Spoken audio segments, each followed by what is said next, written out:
근데 파이가 커졌으면 뭐예요? 파이 맛이 없어. 파이는 커졌는데 맛이 없어. 심판들이 오심 나오면 돌아버려요. 진짜 미쳐버리거든. 막 화나. 그 경기 자체가 화가 나는 게.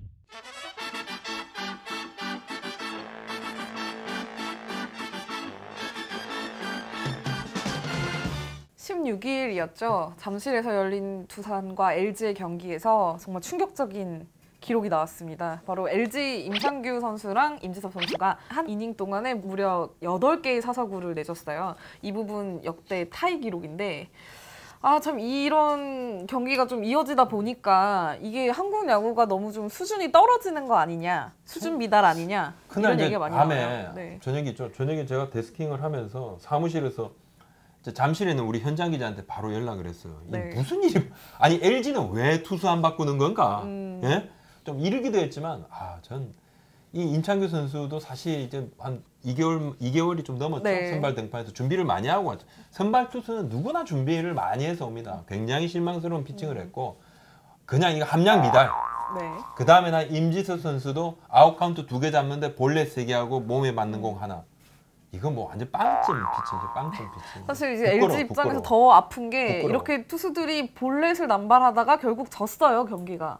이겼으면 또 3대0으로 이겼는데 5대3. 근데 결국 그 5점 중구로 끝났어요. 분위기가 넘어간 거죠. 이것뿐만 아니라 다른 부분도 있지만 제가 사실 이걸 보면서 느낀 게 과연 한국 야구의 수준은 딱 요만큼인가?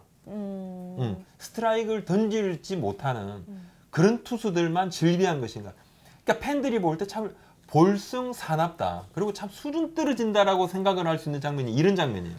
그냥 투수는 의도해서 볼을 던지는 것이 아닌 이상에 스트라이크를 기본적으로 잡아야지만 타자를 상대를 하는 거잖아요. 네. 안타 하나 안 맞고 5점을 준다는 게 말이나 되냐고. 이게 참 전 국가대표 감독인 선동열 감독이 이제 투수 조련사로 유명하잖아요. 근데 선동열 감독이 그런 얘기를 자주 했어요. 요즘 젊은 투수들 중에 스트라이크를 던질 수 있는 투수가 거의 없다. 아니 그러니까 그 이야기도 했잖아요. 왜 이 말씀 드리냐면 얼마 전에 내년부터 메이저리그에서 네. 투수가 올라오면 타자 3명 무조건 상대를 해야 된다. 그런 논의를 한다고 그래요. 네. 예, 메이저리그 사무국이랑 그다음에 이제 선수 노조가 네. 같이 그 이야기를 이제 듣고 와 그렇다면 야 이거 스피드업을 위해서는 정말 좋겠는데 투수를 계속 안 바꿔도 되니까 그 이야기를 듣고 우리 두산의 김태형 감독이 유명한 이야기 했잖아요. 네. 한국은 그렇게 되면 경기가 더 늘어집니다. 그렇죠. 볼넷을 계속 주어서 스트라이크를 타자의 수가 스트라이크도 제대로 못 던지는 투수가 수두룩하다고. 네. 사실 이제 부끄러운 이야기지만 이게 우리 현실이다. 그러니까 한국 프로야구의 수준 논란이 어제 오늘 이야기가 아니지만 참 한심하다 이런 이야기가 나와요. 그죠? 네. 연봉은 계속 올라가요. 막 100억 선수 막 속출합니다. 근데 수준은 꽝이야, 꽝. 근데 현장에서 그런 이야기가 나오죠. 현장에서 먼저 이야기가 나왔어요. 그럼요. 우리 경기 수 좀 줄여야 된다. 왜? 쓸만한 선수가 없다. 그러니까 그냥 선수가 없다가 아니라 선수는 많죠. 왜? 독립리그에도 선수가 많고 그렇죠. 육성 선수도 네. 선수가 많고. 엔트리가 꽉꽉 채워서 네. 많죠. 작년만 해도 보세요. 그 1000명이 되는 고졸 선수들이 왔는데 드래프트에서 100명 남짓. 그죠? 110명입니까? 뭐 또 1, 2차에서. 그게 다입니다. 나머지 뭐 8, 900명 놀아야 돼요. 또 대학 야구도 가겠지만. 네. 그냥 어쩔 수 없이 독립리그 가는 선수들이 있어요. 선수가 부족한 건 아니죠. 근데 쓸만한 선수가 없다는 거죠. 그러니까 우리 수준이 이미 그만큼이 안 된다는 이야기예요. 네. 그러니까 제가 한번 오늘 이야기를 한번 드리고 싶습니다. 우리 수준에서는 10개 구단은 무리인가? 사실 이 얘기도 굉장히 많이 나오고 있는 많이 얘기인데요. 나왔죠. 네. 이 이야기가 처음에 나왔던 거 저는 이제 기억 2011년에 이제 NC 다이노스가 새로 창단을 네. 하니 많이 하면서 그 당시에 그 롯데자이언츠도 그 사장님이 장병수 사장님이신가요? 당시 사장님께서. 예, 사장님께서 6개 구단이 딱 적당하다 이런 이야기를 했어요. 사실은 근데 그 6개 구단에 롯데가 들어는 갈 수 있습니까? 그 당시에 롯데 성적으로는 좀 들어는 갔겠네요. 그때 롯데가 좀 잘하고 있었으니까. 네, 근데 모르고 뭐 90년대 후반, 2000년대 초반에 롯데는 모르겠습니다. 약간 하지만 이제 구구단이 NC가 들어오고 난 다음에 NC한테 맨날 박살난 팀이 롯데기도 했는데. 그래서 이제 롯데가 그 발언으로 놀림을 받기도 했었는데 사실 그거랑 별개로 네. 어느 정도 좀 실리가 있는 이야기다. 그때 네. 이제 이야기가 들었던 게 우리보다 인구가 훨씬 많은 일본 프로야구도 12개 네. 팀인데 네. 우리 지금 상황에서 10개 팀이 맞느냐 안 맞느냐 이야기고 거기에다가 덜컥 또 2015년부터는 KT도 또 리그에 합류를 했잖아요. 네. 10개 구단이 됐습니다. 특별 지명으로 선수들이 이제 NC로 가고 또 KT로 가고 그러니까 8개 구단에 이렇게 유입되던 선수들이 10개 구단으로 쫙 퍼졌어요. 그죠? 네. 그때부터 타고 투전은 막 급속도로 올라갑니다. 그런데 이상한 게 타자도 물론 야수들도 엉망진창이에요. 그죠? 야수들도 네. 엉망진창은 맞아요. 막 수비 엉망이고 그런 야수들도 많지만 유독 투수들이 많이 보이더라고요. 맞아요. 네. 이유는 제가 볼 때는 투수는 던지면 좀 쉬어야 되잖아요. 네. 그죠? 총량의 법칙이 있잖아요. 투수가 던질 수 있는 총량의 법칙. 그러니까 뭐 불펜 투수 같은 경우는 전체 경기 수의 절반 이닝 정도. 네. 그죠? 144면 뭐 72이닝 정도가 보통 이제 맥시멈 마지노선이라고 이야기가 되고 또 선발 투수 같은 경우는 뭐 180이닝이 굉장히 맥시멈이죠. 물론 200이닝 던지는 선수들도 있기는 하지만 그러면 굉장히 많이 던지고. 근데 타자 같은 경우는 타자들도 쉬어주면 좋겠지만 뭐 타자들이 600타석, 700타석을 섰다 해서 와, 저 선수는 내년에 뭐 팔꿈치가 박살이 나겠거니 뭐 어깨가 착살이 나겠거니 이런 말이 안 나온다고요. 근데 투수는 많이 던지면 문제 발생한다는 이야기가 나오잖아요. 그러니까 선수가 부족하면 투수난이 가중되는 거는 맞아요. 특히 이 부분에 있어서 우리 지금 이 경기 수가 부족하다는 이야기를 감독들이 많이 한단 말이에요. 결국은 쓸만한 투수가 없다는 얘기죠. 선수 네. 부족을 이야기하면서 근데 팀을 줄여야 된다는 말은 하지 않아요. 당연히 네. 못해요. 그거는 뭐 저희들도 뭐 팀을 줄여야 된다 이런 말씀은 하지 않겠습니다. 왜냐하면 못 줄여.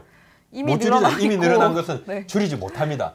못 줄입니다. 네. 물론 이것으로 인해 가지고 대한민국 프로야구의 파이가 커진 게 맞아요. 근데 파이가 커졌으면 뭐예요? 파이 맛이 없어.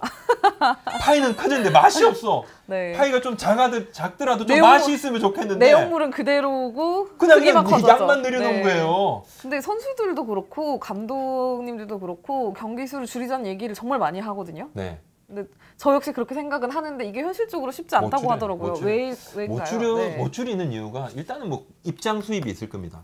그러니까 경기 수가 144경기로 잡아놓은 입장 예산 수입이 있어요. 예산 네. 입장 수입. 자, 또 하나는 중계, TV 중계. 음. 중계권하고 연결이 되죠.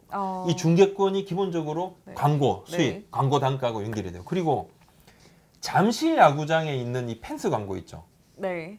이게 뭐 LG 두산이 같이 씁니다만은 잠실 야구장 펜스 그다음에 옆에 붙어 있는 광고 네. 이게 어마어마한가요? 연간에 100억 정도를 네. 호가한다고 제가 알고 있습니다. 정확한 수치는 제가 알 수 없지만 한 10수년 전에 비해서 10배 이상 늘어났다 이야기를 하고 100억 굉장히 큰 돈이죠. 그 광고 수입도 무시를 네. 못하면 다 포함이 되어 있는 거예요. 절대 경기 수는 물러서지 않을 겁니다. 네. 그렇다면 어떻게 해결을 해야 되냐? 경기력을 좀 더 높이려면 어떻게 해야 되냐? 이 방법이 있잖아요. 지금 팬들도 이야기를 하고 있고 옆에서도 이야기합니다. 외국인 선수들을 더 많이 데려오면 어떨까? 그렇죠. 네, 그것이 첫 번째인 것 같고 또 두 번째는 이제 뭐 드래프트를 좀 더 활성화해서 네. 선수 수급 상황을 좀 더 원활하게 한번 해보자. 그죠? 첫 번째 외국인 선수 이 문제에 대해서 이게 뭐 어제 오늘이 이야기가 아닌데 팀 수 늘어나면서 2명에서 3명으로 늘렸다 네. 해서 지금 선수협에서 이제 늘렸는데 야, 또 늘린다는 게 말이나 되느냐? 야, 지금 우리 국내 선수들 다 죽일 셈이야 이렇게 이야기하잖아요. 선수들 입장에서는 어쨌든 자기가 뛸 기회가 한 경기라도 줄어드는 거니까. 저는 네. 사실 더 큰 문제는 구단에 있다고 봅니다. 솔직하게. 어떤 부분이 선수협이 그렇게 네. 주장하는 것은 당연한 거예요. 그건 선수협이 다르게 주장하면 선수협이 아닌 거예요. 아니, 선수협은 기본적으로 선수들 입장만 대변을 하는 거 입장만이 아니 물론 전체적인 프로야구를 대변을 하죠. 그래야 프로야구가 살아야 선수들도 사니까 하지만 기본적으로 선수들 입장에 좀 더 편중이 되게 돼 있어요. 그러면 구단들은 반대로 외국인 선수를 늘리는데 찬성을 하고 있는 것인가? 아니에요. 찬성 안 해요. 왜 그럴까? 보통 이제 구단들은 쓸 수 있는 선수가 많아지면 더 좋을 거라고 생각하는데 찬성할 거라고 생각하잖아요. 제가 확인해 봤어요. 취재해 봤어요. 네. 반대야. 이유가 뭐예요? 돈이 너무 많이 돈이 더 들어간다 이거지. 육성형 용병이라 해서 몇 명 더 뽑아오면 결국은 돈 더 들어간다 이거야. 자, 연봉을 뭐 20만 불, 30만 불 준다 하더라도 이 선수들 체재비 들어가. 그쵸. 집도 해줘야 돼. 네. 가족들은 뭐도 해줘야 돼. 결국은 들어가는 게 곱하기 뭐 1.5배. 사실 통역도 한 명 더 고용해야 되고 돈 더 들어간다. 뭐 2억, 3억, 뭐 몇 명 들어오면 뭐 몇 억씩, 10억 가까이씩 더 들어간다. 그래서 싫은 거예요. 네. 요는 뭐냐면 구단들은 경기력 향상에 대한 고민들을 하지 않습니다. 경기력이 어떤지 저떤지 필요 없습니다. 그냥 이 상황에서 내가 순위만 끌어올리면 돼요. 5등만 하면 욕 들을 사람 아무도 없다. 1등만 하면 자, 감독들은 뭐 계약 연장할 것이고 연봉 올라갈 것이고 선수들 만세 부르고 네. 룰루랄라 하고 직원들은 뭐 최대 연봉의 50% 보너스 나오고 성과급 받고 네. 다 좋다. 경기력? 개나 줘라. 경기력 신경 안 쓴다는 거지. 이 중에서 1등만 하면 된다. 네. 그래서 구단들은 그걸 반대하는 거예요. 근데 경기력이 안 좋으면 어떻게 되느냐. 오늘 기사도 나왔지만은 지금 800만 관중 무너진다는 이야기가 나와요.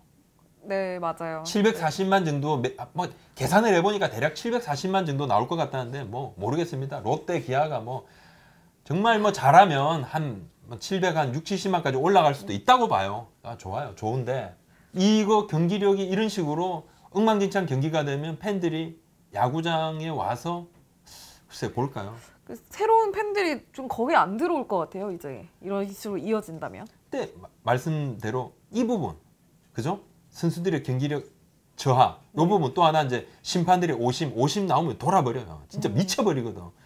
막 화나. 그 경기 자체가 화가 나는 게 경기장 갔다 와서 계속 막 심판 야이씨 누구 막 네. 나와. 그것도 열받아. 그건 당연히 지속적으로 아주 네. 그냥 KBO에서 관리 감독을 잘해서 이 네. 부분은 강하게 해야 됩니다. 하지만 이 경기력 부분에서 구단들이 정말 뒷짐을 지고 있는 거 이거 큰 문제라고 봐요. 네. 매우 실망스럽다. 이렇게 말씀을 드릴 수 있어요. 이게 그 작년 기준으로 보니까 작년에도 사실 관중 수가 약간 주춤했었잖아요. 재작년이랑 네. 비교하면. 근데 작년 기준 수를 보니까 지금 17일 기준으로 400만 관중에 5만 정도 남았는데 작년에는 이미 약 8일 전쯤에 돌파를 했더라고요. 400만이. 차이가 나요. 차이가 나고 사실 아직은 희망을 버릴 때가 아니라고 봐요. 우리 KBO 리그가. 그러니까 메이지리그는 관중이 너무 나이가 많고 네. 노년층이 많아서 고민인데 우리 KBO 리그는 20대하고 30대가 거의 80% 육박할 정도로 대단한 팬층이에요. 열혈 팬들이 많죠. 엄청나게 젊고 건강하다는 거예요. 그리고 여성 팬들도 많아요. 리그 관중의 건강도만 따지고 보면 너무나 복받은 리그인데 아니 이 좋은 틀을 왜 이렇게 엉망으로 만들려고 하느냐는 거죠. 네, 조금 더 생각들을 유연하게 가져갈 필요가 있다. 그리고 선수와 협의를 해서 이참에 FA 문턱도 좀 낮춰야 돼요. 좀 더 여러 사람한테 좀 돌아가게 만들어줘야지. 공급이 더 많아지게. 네. 그렇게 해서 혜택을 좀 받게 해야지 프로야구를 원하는 유소년 선수들이 아, FA가 되면 이렇게 나한테도 뭐가 좋은 것이 돌아오겠구나 이런 생각을 할 수 있게끔 네. 이 부분도 해줄 필요가 있어요. 한두 명 빼고 나머지는 그냥 FA 미아가 된다. 이건 아니라는 거지. 외국인 선수 뭐 문을 열자 그다음에 FA도 더 좀 제도를 완화하자 이렇게 하셨는데 사실 세 번째로 또 중요한 게 그러면 아마추어에서 더 좋은 선수들을 많이 키워서 많이 보내주면 되지 않을까 이런 얘기도 충분히 할 수 있을 것 같거든요. 시간이 많이 걸리고 원론적인 이야기지만 네. 뭐 그건 뭐 그렇게 되면 얼마나 좋겠습니까? 하고는 있어요. KBO하고 뭐 대한 뭐 야구 소프트웨어 협회에서도 같이 손을 잡고 하고도 있습니다. 하고도 있는데 시간이 좀 걸리는 부분이고 당장은 뭔가 지방 팀들이 아쉬워할 수, 그러니까 리그의 어떤 기본적인 수준을 맞춰줄 수 있는 부분에 걸림돌이 있잖아요. 지금 이제 우리 그렇죠. 지금 드래프트 이 부분도 시인 드래프트도 조금 이 부분은 손을 봐서 좀 균형감 있게는 만들어줄 필요가 있지 않은가. 논의가 되고 있습니다만은 네. 이렇게 뭔가 위기감이 있을 때 네. 새로운 어떤 뭐 제도 개혁이라든지 이거 할 수 있어요. 뭐 태평성대일 때는 제도 개혁 안 하려고 그러잖아요. 네. 다 잘 되고 있는데 뭐 나서가지고 문제 해결하겠어. 좀 이렇게 위기감이 있을 때 제도 개혁 이참에 하자고요. 좀 해야 돼. 좀 늦출 일이 아니에요. 멀리 미래를 내다보고 좀 차근차근 만들어 나가는 게 더 중요할 것 같아요. 네. 우리가 지금 구단은 못 줄이지 않습니까? 구단 줄이자 그러면 어떤 구단부터 줄여야 되나? 최근 10년 성적이 제일 안 좋은 구단부터 하나씩 잘라내야 되나? 네? 승강기 아저씨 뭐 9위 12팀은 그냥 저 밀어내가지고 그냥 저 2부 리그 그리고 현실적으로 경기 수 줄이기도 쉽지가 않다. 많죠. 그러면 이게 우리가 할 수 있는 것에서 집중을 하자고요. 투자를 좀 더 적게 하면서 최대 효과를 올릴 수 있는 이 부분에 조금 집중을 하자요. 외국인 선수 문호 개방 필요합니다. 필요해요. 그리고 솔직하게 이런 말씀 드리면 발끈하시겠지만 일본의 사회인 리그에서 뛰고 있는 몇몇 선수들 여기 당장 우리 리그에 오면 주전으로 뛰는 선수가 그렇게 많다 그럽니다. 부끄러운 이야기지만 예? 거기에 대해서 이렇게 이야기하면 아니요! 라고 말할 야구인들이 과연 몇 분이나 계실지 저는 또 그것도 의문입니다. 네. 우리의 현실이기도 한데 또 구단과 뭐 협회 뭐 모두가 다 같이 노력을 해야 되는 부분이 아닌가 싶습니다. 구단이 좀 더 해요. 구단이 제일 먼저 했죠. 구단이 제일 먼저 해야 돼. 좀 바뀌어야 돼. 자, 오늘 말씀 여기까지 드릴게요. 네. 감사합니다.